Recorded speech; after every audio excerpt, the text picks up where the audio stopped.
Morning Scoop 24/7. I am your anchor, Augustine.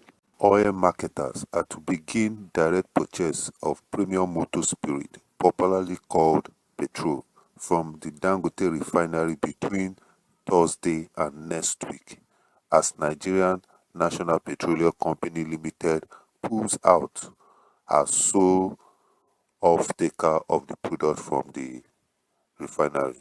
Multiple sources from the NNPC and the Major Energy Marketers Association of Nigeria confirmed on Tuesday that the NNPCL was no longer the sole off-taker of the Dangote Petroleum, giving room for other players in the downstream to buy the product directly from the Dangote refinery.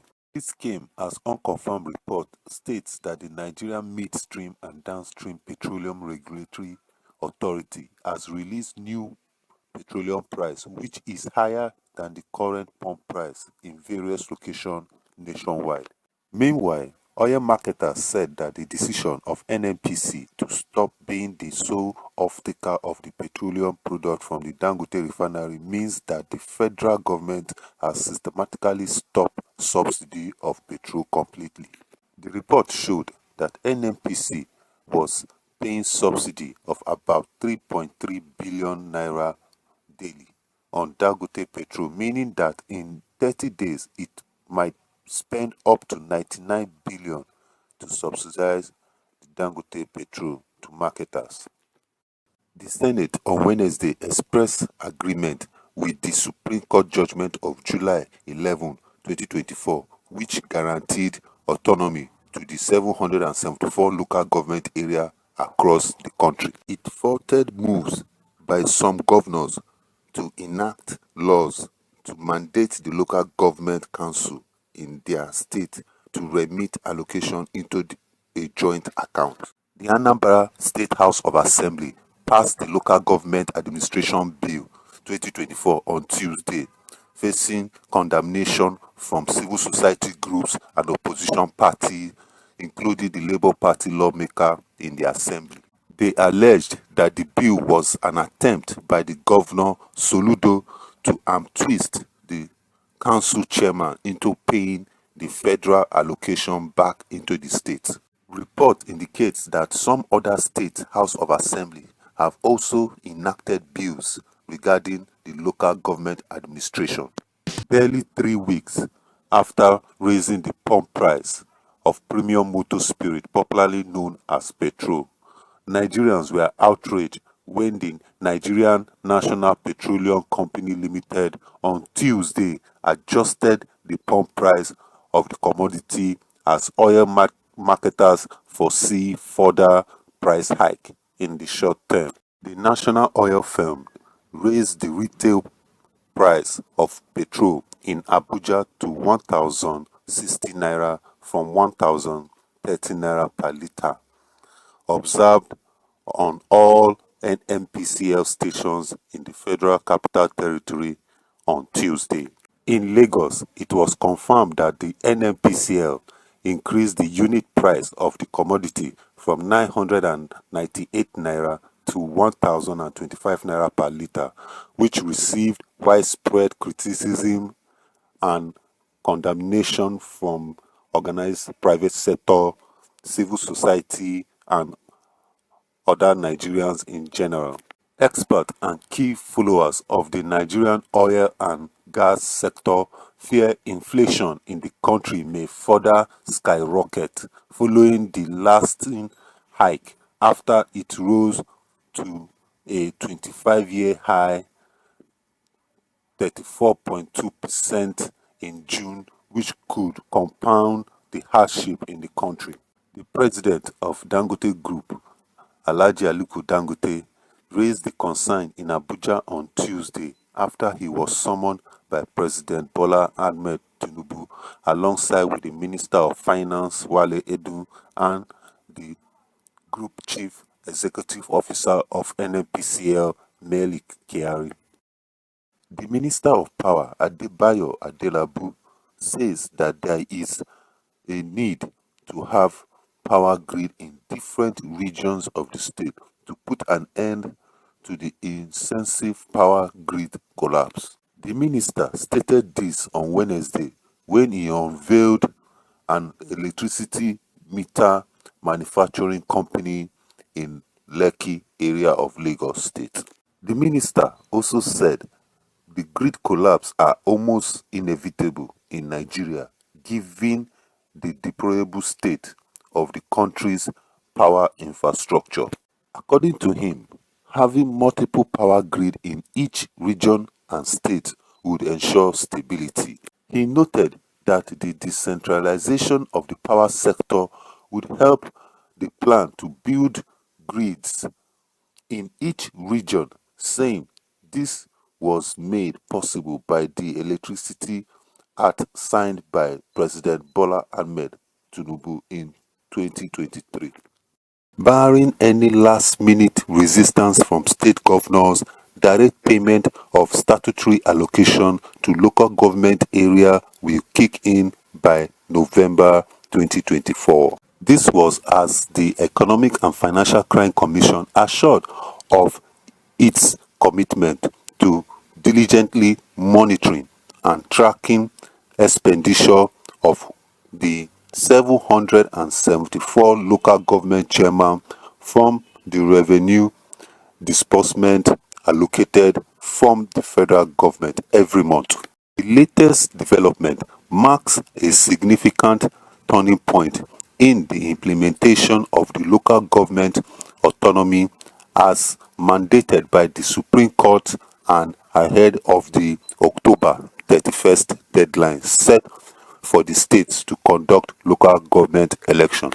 Remember, in May, the federal government, represented by the Attorney General of the Federation and Minister of Justice, Mr. Lateef Fagbemi, filed a lawsuit to challenge the governor's authority to receive and withhold federal allocation meant for the local government areas. The Supreme Court on July 11, 2024 gave a landmark judgment affirming the financial autonomy of the 774 local government areas in the country. The Apex Court also directed the Attorney General of the Federation to pay local government allocation directly to their account as it's declared non-remittance of funds by the 36 states unconstitutional.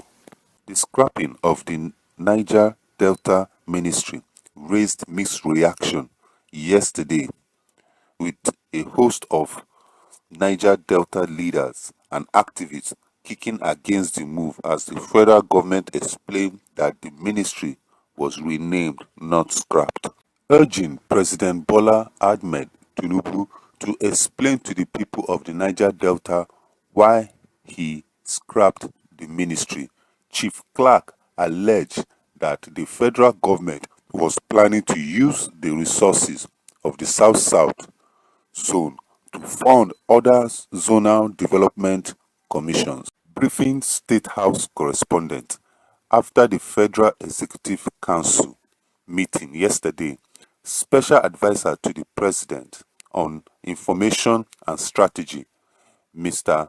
Bayo Ananuga, said that the Ministry of Niger Delta Development was renamed Ministry of Regional Development. The minister of the newly created Ministry of Regional Development, Engineer Abubakar, who was in charge of the former Ministry of Niger Delta Development, clarified that the Niger Delta Development Commission (NDDC) was still in place. He also explained that the Ministry of the Niger Delta Development was renamed and given a greater responsibility under the Ministry of Regional Development. The House of Representatives Committee investigating the allegation of corruption against the Economic and Financial Crime Commission and the Nigeria Correctional Service will visit the Lagos office of the two agencies on Monday, October 21st, 2024.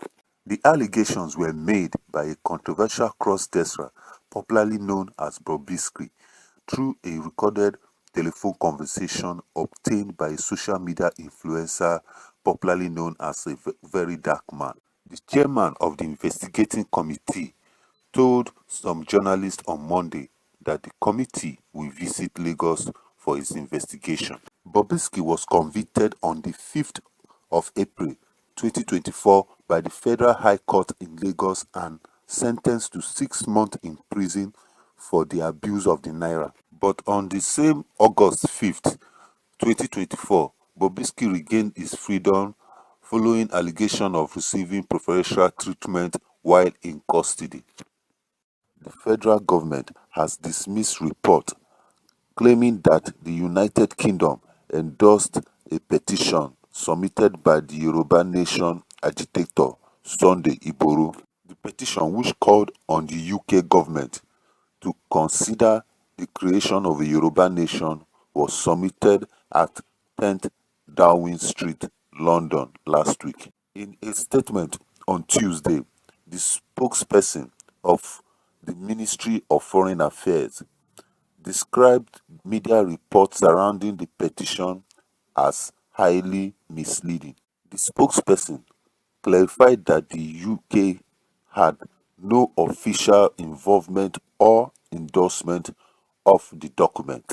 He explained that the following media report on the petition submitted at 10th Downing Street by Sunday Igboho, the British High Commission in Abuja was invited to shed light on the issue. The High Commissioner confirmed that the delivery of the petition was part of the established practice of receiving letters and petitions at 10th Downing Street. Controversial crossdresser Idris Okuneye, who is currently under detention at the Federal Criminal Investigation Department, Alagbon, Lagos State, spent the night in a female cell in the police facility. A source who confirmed the development to our correspondent on the condition said that Okuneye was detained in a female cell because of his controversial lifestyle, adding that there were no female detainees as of the time he was detained in the facility. The source said that Bobrisky was brought at FCID Alagbon around 10 p.m. on Monday. Immigration arrested him at the Semo border and brought him for safekeeping. The source said Okuneye attempted to exit the country through the Seme border, indicated that he was aware that the security agencies were after him. In keeping with its commitment to securing the borders, the Nigerian Immigration Service intercepted Bobrisky at the Seme border over an attempt to exit the country. Following the suit filed by 19 state governments contesting the constitutionality of the law that established the Economic and Financial Crime Commission in the country, the Supreme Court is set to rule on their request today. The governors and the EFCC are eagerly awaiting the judgment of the Apex Court, which would confirm the legality or otherwise of the Anti-Graft Commission. The state government, in their suit, had argued that the Supreme Court in Dr. Joseph versus the Federal Republic of Nigeria held that it was a United Nations Convention Against Corruption that was reduced into the EFCC Establishment Act, and that in enacting the law in 2004, the provisions of Section 12 of the Constitution as amended was not followed. They argued that in bringing a convention into the Nigerian law, the provision of Section 12 must be complied with. According to the plaintiffs, the provision of the Constitution necessitated the majority of states' House of Assembly agreeing to bring the convention in before passing the EFCC Act and others, which was allegedly never done.